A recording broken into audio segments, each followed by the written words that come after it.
If you're the type of person that's been building businesses on repeat and not getting anywhere, this video is for you. We're going to jump into the two things that we've learned, not the two things that we've learned in our cumulative experience, but the two things we've learned, still learning, at a decade in of building software startups. Stay tuned. We're going to share the top two things that we would have thought about a little bit differently in launching this business in 2024. Even at this stage of the game, being seasoned, these are the things that really one thing that's really surprised me and one thing I think that was surprising for you. So do you want us to kick us off? I actually would love to kick us off because you actually teed up what I was going to talk about, which is the idea of when you start something, especially coming from I'm an entrepreneur, but I've been doing software for the last 15 years, right? And it's so easy, especially when you start off building software, it's so easy to obsess over the features, how cool everything is. And what I've learned in the marketplace since I've gotten into being a business owner now for software is that no one cares about your features, the bells and whistles. The only thing that people care about is the transformation. And when I started this company, when I started this particular company, I had ROI in my head, return on investment, but I did not think about how was I going to message that transformation to people so that they actually would become aware of what we do.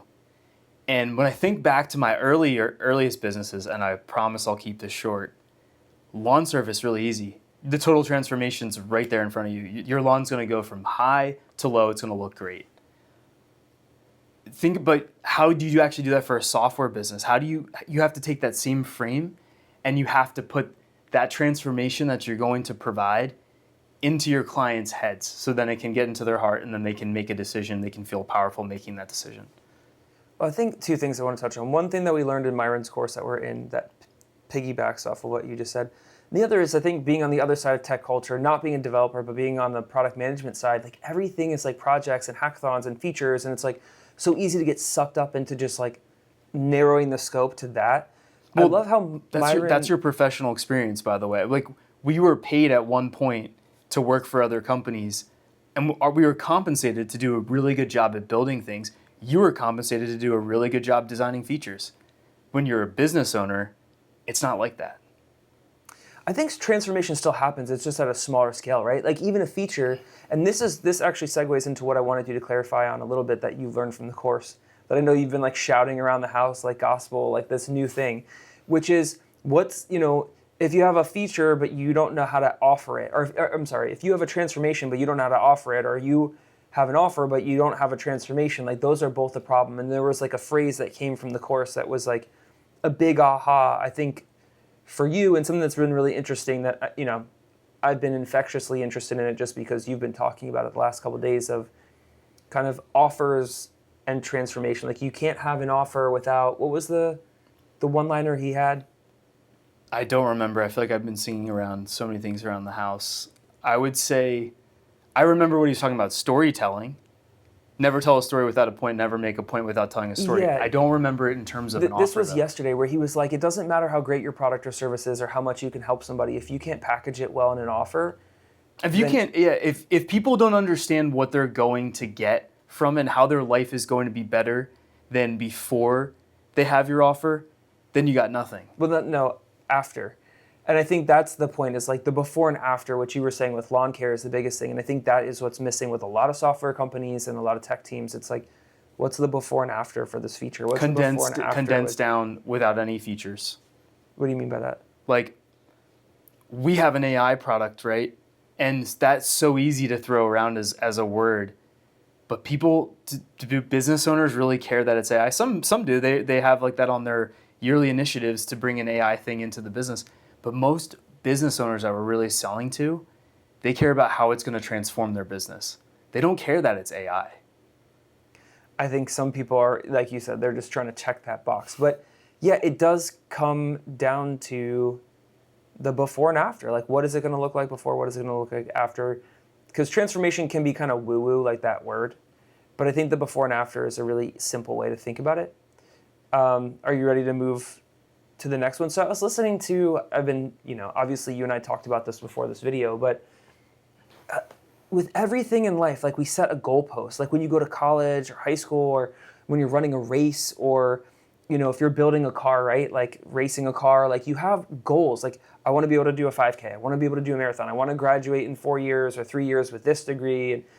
But a lot of times in building a business, if you're someone that's a serial entrepreneur and you've built a bunch of things and none of them have really worked out, maybe one of the challenges that you're facing is not setting your goals up front.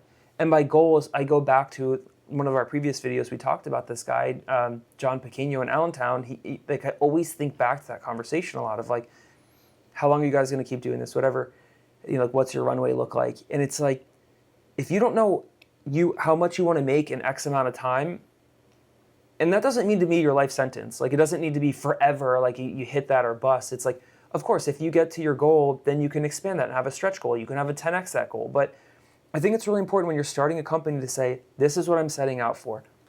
I want to make $500,000 in 12 months.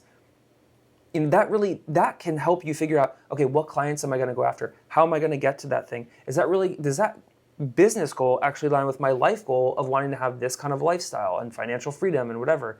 I think having that goal, a lot of people, they're not clear on what they're doing. And so it's like, it would be like we were talking about weight loss or going to the gym. It's like, oh, I'm just going to go until it's not fun anymore. It's like, you don't really know where the finish line is. And because you don't know where the finish line is, it's impossible for you to reverse engineer where you're going. And you see it in a lot of businesses. They just walk in circles. How many restaurants or little pop-up things have you seen come and go? And it seems like because people don't really have a plan. They don't have an idea of where they're going. They're just doing it to stay busy. But it's funny, and I'm not throwing shade at anybody, because it's like, what I'm saying is my zero to hero story is like coming in with decades of experience, a decade plus of experience building software products. That didn't dawn on me. I just jumped in. I'm like, oh, let's like build this and like we'll sell it and it's gonna be so cool and whatever. And I'm like, now we're at the point where we have money coming in reoccurring, and I'm like, but do we want this customer? Is that my dream customer? Do we want to do this forever? How are we gonna how does that fit in with all these other things? And I think the takeaway for me is start defining that up front. Define your success criteria up front.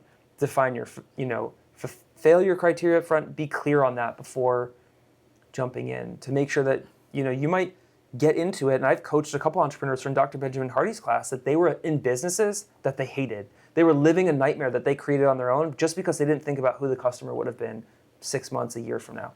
So that's my one takeaway.